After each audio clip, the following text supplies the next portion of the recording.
Merci beaucoup. Je passe la parole à Serge Bardy pour le groupe SRC. Monsieur le député. Merci, Monsieur le Président, Monsieur le rapporteur, chers collègues. Nous examinons aujourd'hui le projet de loi relatif à l'économie sociale et solidaire présenté par notre ministre Benoît Hamon.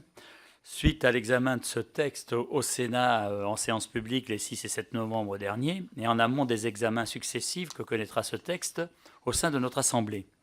Je suis convaincu que les débats qui se tiendront au sein de notre commission seront féconds et porteurs d'avancées durables pour ce texte.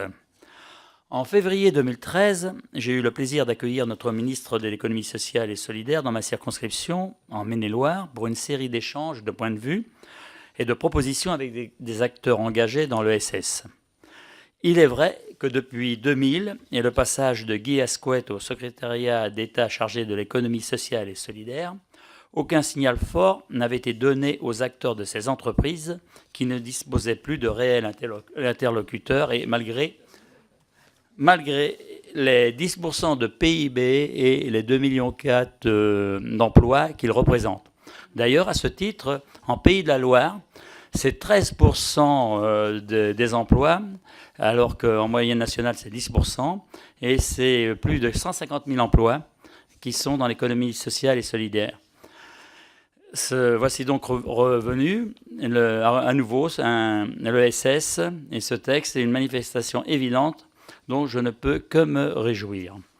Je proposerai au cours de notre discussion 9 amendements que la quasi-totalité de nos collègues commissaires du SRC, du développement durable et aménagement du territoire, ont souhaité accompagner.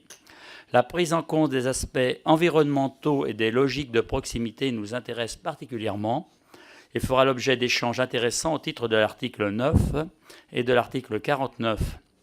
La mission interministérielle que je mène depuis janvier sur le déploiement de l'économie circulaire au sein de la filière papier recyclé m'amène à m'intéresser actuellement plus en détail au rôle de premier ordre de ces acteurs de l'économie sociale et solidaire.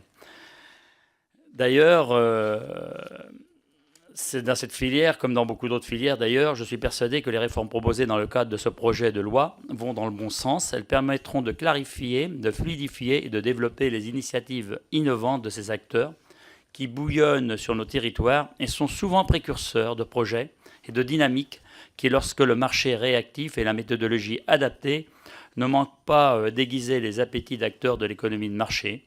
C'est à ces acteurs pionniers que nous rendons aujourd'hui un hommage appuyé. Je vous remercie.